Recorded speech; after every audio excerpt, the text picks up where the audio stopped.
발썸입니다. 영국 매체 인디펜던트는 오징어 게임 시즌2가 공개되었을 당시 시즌2는 시즌1과 같을 수 없고 같아서도 안 된다라는 의미심장한 리뷰를 한 바 있습니다.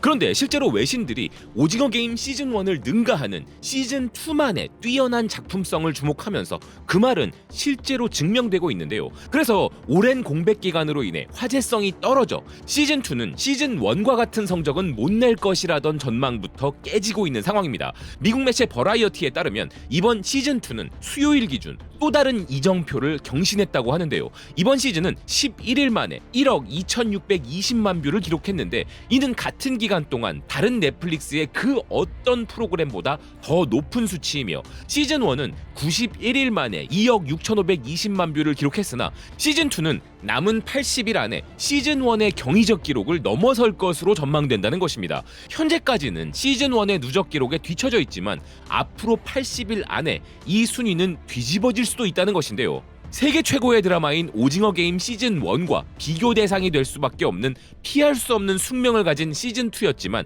시즌1을 넘어설 조짐이 있다는 것이죠. 그런데 이렇게 흥행 스코어가 높은 것만으로도 기쁜 일인데 그보다 더 놀라운 것은 작품성을 극찬하는 매체들이 점점 더 늘어나고 있다는 점인데요. 영국 매체 덱서토는 오징어 게임 시즌2는 첫 번째 시즌보다 더 뛰어나며 그 이유는 단 하나라는 기사를 보도했는데요. 기사는 오랜 기다림 끝에 오징어 게임 시즌2가 나왔는데 이미 첫 번째 시즌보다 뛰어나다는 게 입증되고 있다면서 날카로운 사회적 논평과 복잡한 캐릭터, 잔혹한 피, 그리고 가슴 뛰는 스릴을 듬뿍 더한 것이 오징어 게임의 승리 레시피이지만 이번 시즌2는 거기다가 차가운 복수라는 재료를 추가했다는 것이었습니다. 그저 도박에 빠진 어리석은 인물이었던 기훈이 차디찬 복수심을 가지고 함께 게임에 참가했던 사람들을 위한 안갚음을 해주고 이 뒤틀린 게임을 영원히 멈추려고 하는 구성이 시즌2를 완벽하게 만든다는 것인데요. 기사는 이렇게 철저히 준비된 차가운 복수극은 잊지 못할 스토리를 구성하는 완벽한 레시피라면서 그것은 고통, 분노, 슬픔, 정의에 대한 욕망이라는 원시적 인간의 감정을 활용하는데 이번 시즌2는 이 모든 것을 비극적 필연성의 시적 감각으로 무장시켰다고 평가했습니다. 아울러 기사가 이런 완벽한 성공 레시피를 가진 예시 작품으로 제시한 것은 영화 올드보이였는데요. 올드보이 또한 이우진이라는 캐릭터가 오대수에 대한 복수 계획을 실행하며 20년이라는 시간을 철저히 준비하는 차디찬 복수극이었다고 비교했습니다. 또한 이번 시즌2에서 기훈의 복수는 단순히 개인적 차원을 넘어 계급적이고 체계적인 착취에 맞서는 디스토피아적인 투쟁이라면서 이런 역동성과 기훈의 추진력에는 다윗과 골리앗이라는 고전적 대결 요소가 더해지며 이로 인해 더욱더 흥미진진해진다고 평가했는데요. 그리고 황동혁 감독은 새로운 컨셉으로 시즌1을 뛰어넘는 시도를 하기보다는 첫 번째 챕터의 훌륭함에 복수심이라는 핵심을 더해 다음 챕터로 넘어갔다고 이야기했습니다. 그래서 공개되자마자 그냥 쭉 이어서 빠르게 본 시청자들은 천천히 다시 감상하면서 작품의 진정한 의미를 느껴보라고 기사는 제안했는데요. 포브스 역시 이번 시즌2가 별로라는 사람은 작품을 다시 한번 시청하며 한국의 문화와 정서적인 부분 그리고 미묘한 뉘앙스를 느껴보라고 조언했습니다. 기사는 오징어 게임 시즌2에 대한 리뷰가 그 어떤 작품보다 많이 긍정과 부정으로 갈리고 있는데 부정적인 평가를 한 사람들은 아마도 이 작품 속에 등장하는 한국식 농담이나 문화적 뉘앙스를 놓쳤을 수 있다면서 그런 매력을 발견하면 별로라는 이야기를 하지 않을 것이라고 말했는데요. 그러면서 포브스는 할리우드 리포터의 리뷰를 예로 들었습니다.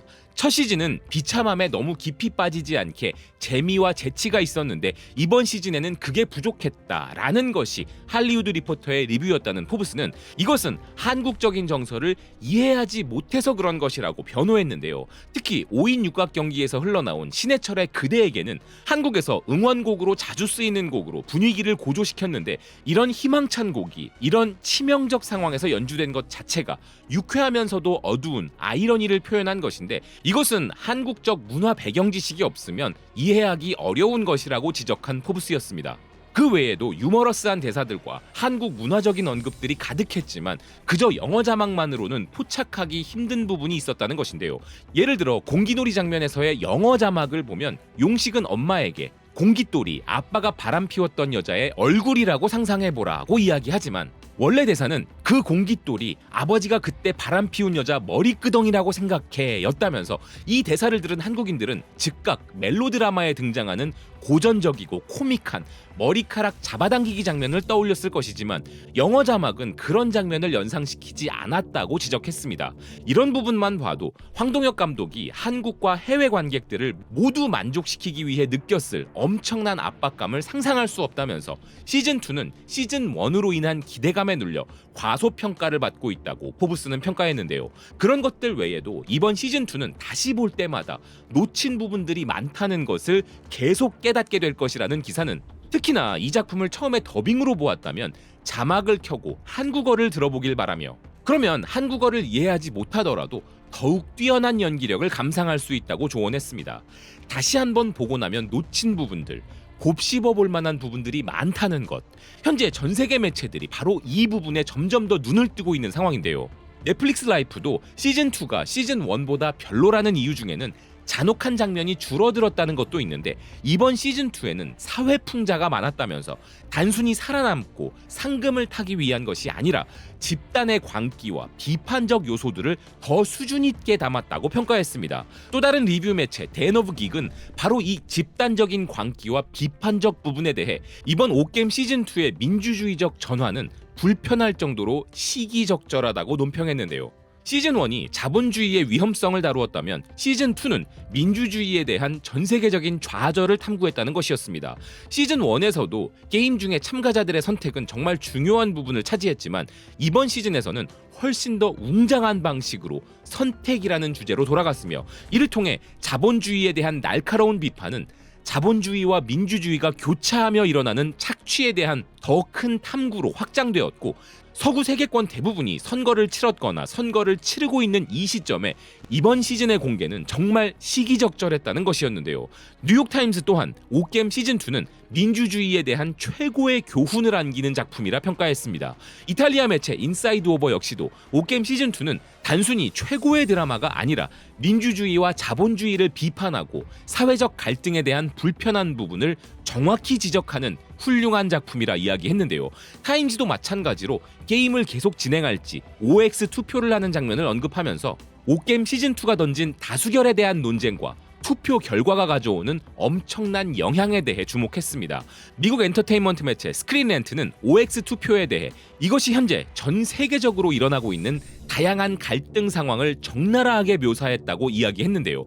또 다른 매체 무비웹도 이번 오게임 시즌2는 자본주의가 민주주의를 어떻게 타락시키는지를 탐구한 작품이라면서 자본주의에 대한 통렬한 풍자로 놀랍도록 잔혹하면서도 어둡게 웃기고 진정으로 생각할 거리를 던지는 드문 시리즈였던 오징어 게임은 이번 시즌2에 민주주의에 대한 비판까지도 녹여넣었다고 극찬했습니다.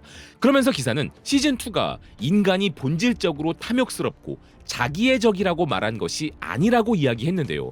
시즌2를 통해 황동혁 감독은 자본주의의 불공평한 현실 때문에 사람들이 자신의 이익에 반하는 투표를 하게 되는 것을 말하려고 했던 것이라면서, 그런 의미로 가장 소름이 끼쳤던 드라마 장치는 각각 O와 X를 투표한 사람들의 가슴에 OX 패치를 붙인 것이었다 이야기했습니다.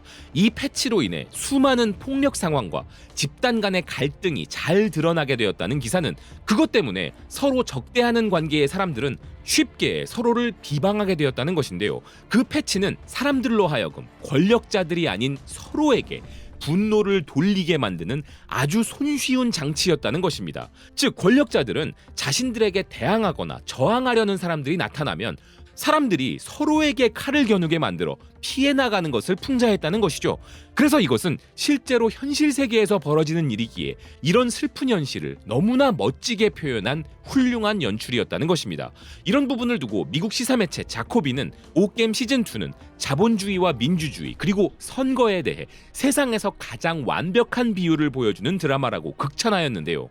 MSNBC 또한 이번 시즌2는 한국과 전 세계뿐만 아니라 미국인들의 내면에 존재하는 절망을 꿰뚫는 압도적인 드라마라 평가했습니다. 그리고 남미, 유럽, 북미 등 다양한 외신 매체들은 한결같이 우리 입장에서는 정말 불편하고 참담한 평가를 전하고 있었는데요. 그것은 이번 오게임 시즌2가 다른 그 어떤 곳도 아닌 지금 이 순간 한국의 격동적 정치 상황을 적나라하게 묘사하고 있다는 평가였습니다. 사실 한류 드라마나 영화들은 언제나 우리의 현실을 이야기하면서도 그것을 통해 세계적인 공감대를 형성함으로써 큰 인기를 얻고 있었지만 작금의 대한민국은 오징어 게임을 아득히 뛰어넘는 안타까운 상황이라 너무 슬픈 것인데요.